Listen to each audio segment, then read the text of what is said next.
وَإِنَّمَا لِكُلِّ امْرِئٍ مَّا نَوَىٰ، معنی اور مقصد کے اعتبار سے آپ تھوڑا سا دھیان دیجیے گا تو آپ کو پتہ چلے گا کہ انما الاعمال بالنیات، نیت کا مدار جو ہے وہ، یعنی اعمال کا مدار جو ہے وہ نیت ہے. اس کا ترجمہ اور مطلب یہ ہے وَإِنَّمَا لِكُلِّ امْرِئٍ مَّا نَوَىٰ، اور لِكُلِّ امْرِئٍ مَّا، ہر آدمی کے لیے وہی ہے جس کی اس نے نیت کی ہے. تو دونوں معنی جو ہے وہ برابر ہو گیا، لگ بھگ ایک ہی مقصد ہے. دونوں معنی کا مطلب جو ہے وہ ایک ہی ظاہر ہو رہا ہے. انما الاعمال بالنیات وانما لکل امرئ ما نوى، دونوں جملے کا جو ہے وہ مقصد ایک ہی ہے، مطلب ایک ہی ہوا. تو جب دونوں جملے کا مقصد اور مطلب ایک ہے تو دو جملہ لانے کی کیا ضرورت ہے؟ مختصر اس کا جواب سمجھیے، ایک جملہ سے کام چل جاتا. مختصر جواب یہ ہے کہ دوسرا جملہ جو ہے وہ انما لکل امرئ ما نوى، یہ دوسرا جملہ پہلے جملے کی تاکید کے لیے ہے.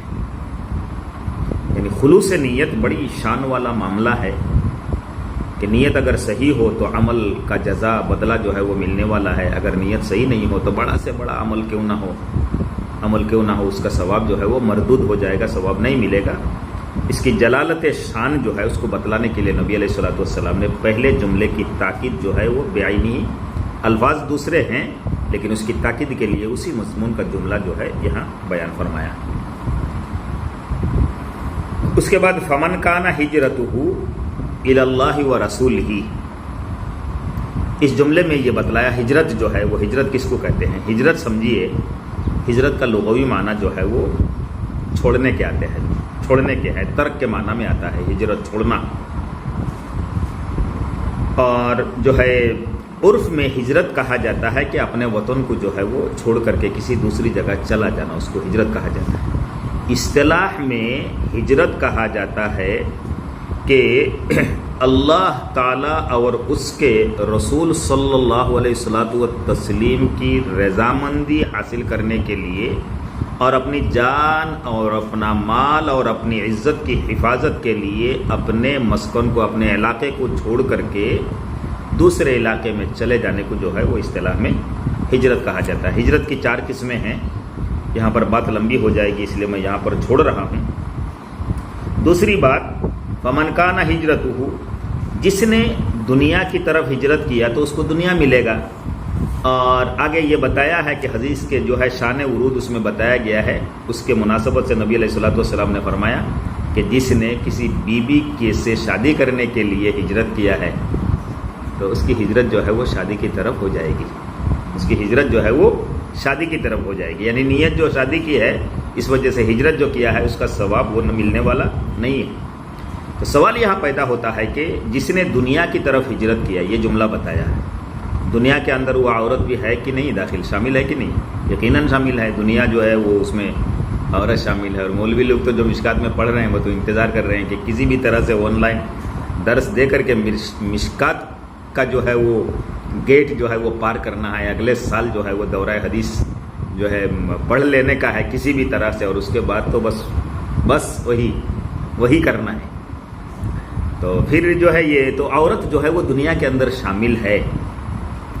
اس کے بعد باوجود دنیا کے اندر شامل ہونے کے باوجود عورت کا ذکر جو ہے یہاں پر کیوں الگ سے کیا ہے؟ بس اس کو بھی مختصر جواب سمجھیے آپ کہ یہاں جو ہے عورت کو عموم ذکر کرنا، ذکر الخاص بعد العام کے قبیل سے ہے. ذکر الخاص بعد العام، دنیا کے اندر یا ہے عورت شامل ہے لیکن خصوصی طور پر چونکہ اس حدیث کا شان ورود وہی ہے، اسی معاملے کی ہے جس کی وجہ سے خصوصی طور پر جو ہے وہ عورت کا تذکرہ کیا گیا ہے.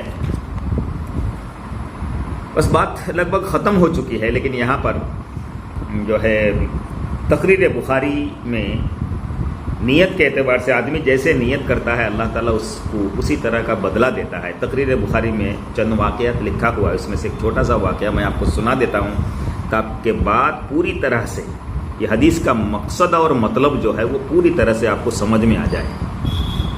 تو تقریر بخاری میں یہ واقعہ لکھا ہے کہ ایک مسجد میں، گاؤں کے دیہات کے مسجد ہے گاؤں کے، تو ایک مہمان کہاں سے گھوم گھام کر کے وہیں تک پہنچ گیا. عشاء کی نماز پڑھی، امام صاحب کا کھانا آیا تو انہوں نے دیکھا کہ ایک مہمان آیا ہوا ہے. تو جب کھانا آ گیا ہے، کھانا ریڈی کیا ہے تو اس کو بلایا دعوت دی کہ بھائی آ جاؤ، بھائی مہمان بیٹھو، چلو کھانا کھا لیتے ہیں. تو مہمان غریب ٹائپ کا ہے، پھٹا کپڑا ہے، پرانی چادر پہن کر کے بس سیدھا سادہ آدمی نظر آتا ہے. تو امام صاحب نے کہا کہ آ جاؤ بھائی، چلو دعوت لے لو، کھانا کھا لو. تو یہ کمزور مہمان جو ہے، غریب مہمان، یہ پوچھتا ہے کہ امام صاحب کھانے میں کیا کیا ہے، کھانے میں کیا کیا ہے. امام صاحب کو غصہ آ گیا، تان تشنی کرنا چلو، ڈانٹنا ڈپٹنا.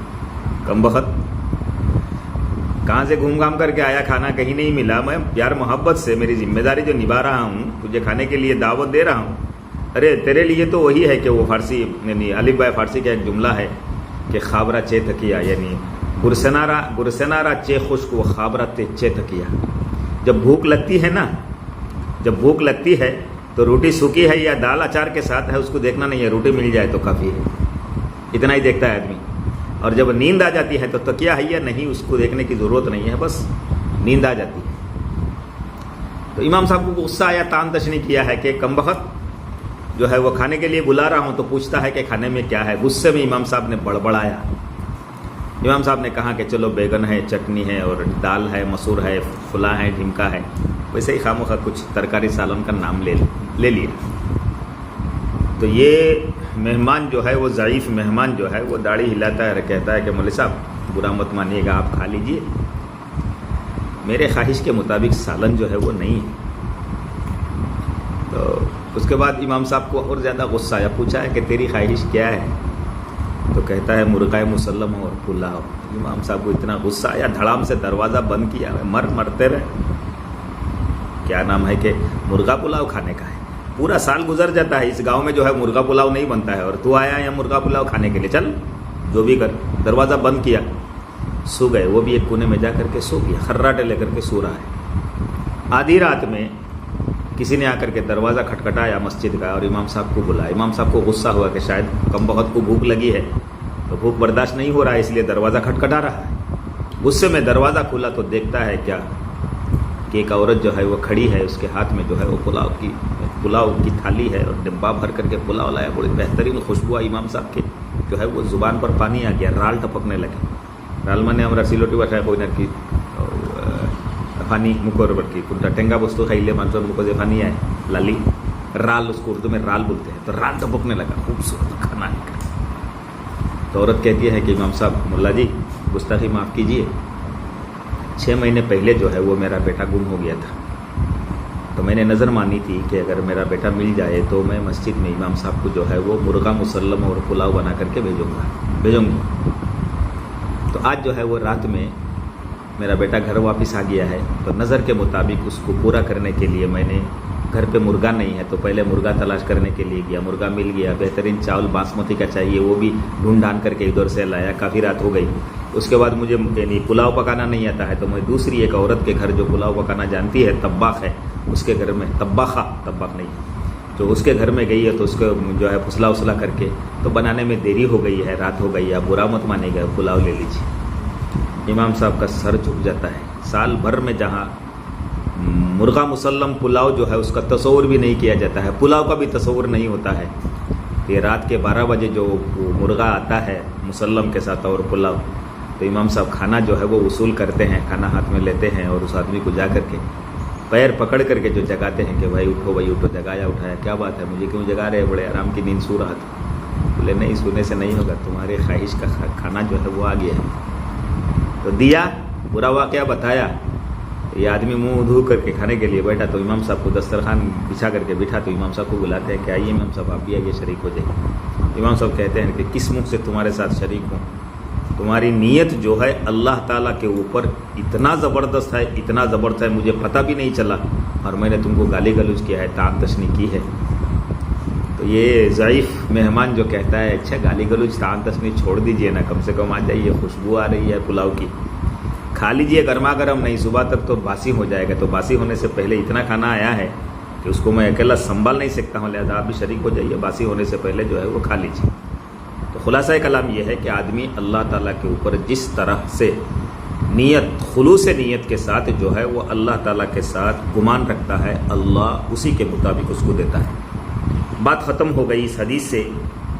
یعنی فقہائے کرام نے، مسائل والے حضرات نے 9 مسئلہ نکالے ہیں. صرف چھوٹے چھوٹے 3 مسئلہ میں آپ کے سامنے بیان کر دیتا ہوں, وہ 3 سن لیجئے اور اس کے بعد ترجمہ کر لیجئے.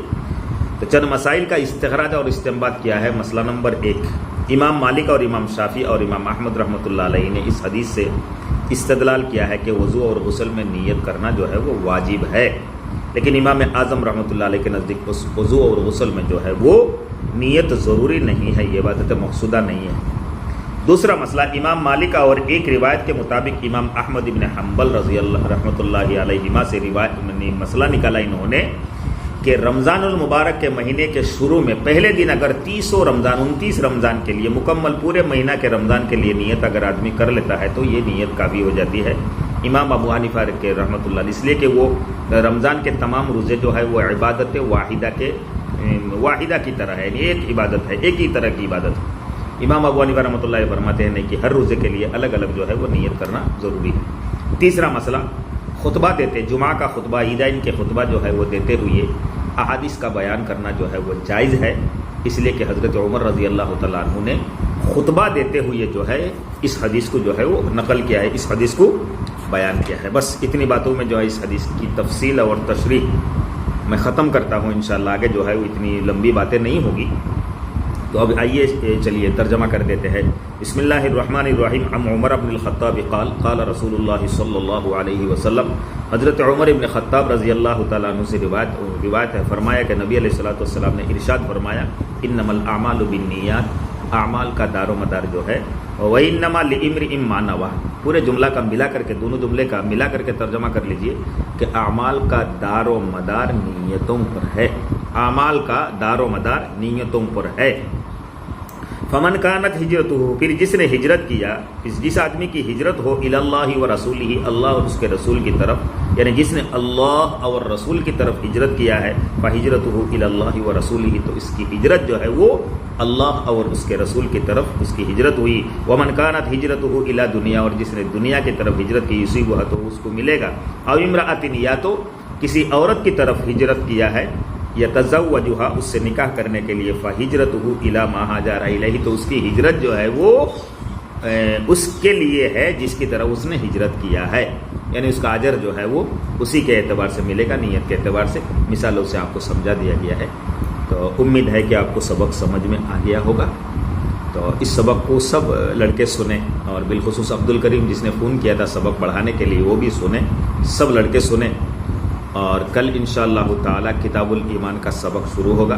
کوشش میں کروں گا کل کہ کم سے کم آدھے صفحہ کا سبق ہو, اور پھر اس سبق کے سلسلے میں یہ تفصیلات جو آپ کو بتایا گیا ہے, جہاں تک ہو سکا میں نے وضاحت کرنے کی کوشش کی, تاکہ کچھ پتہ آپ کو شروع میں چلے کہ حدیث شریف کے اندر اس طرح سے ان توضیحات اور تشریحات کو نظر ڈالا جائے گا تو اس کی گہرائی جو ہے اور حدیث سے مسائل جو ثابت ہونے والا ہے وہ ہم کو پتہ چلے گا.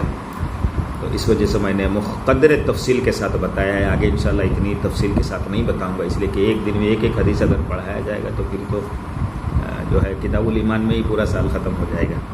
تو آگے جو ہے وہ تھوڑا سا اسپیڈ کے ساتھ گیئر چینج کر کے تیزی کے ساتھ دوڑنے کی کوشش کروں گا, اور آپ کو دوڑانے کی کوشش کروں گا انشاءاللہ. السلام علیکم.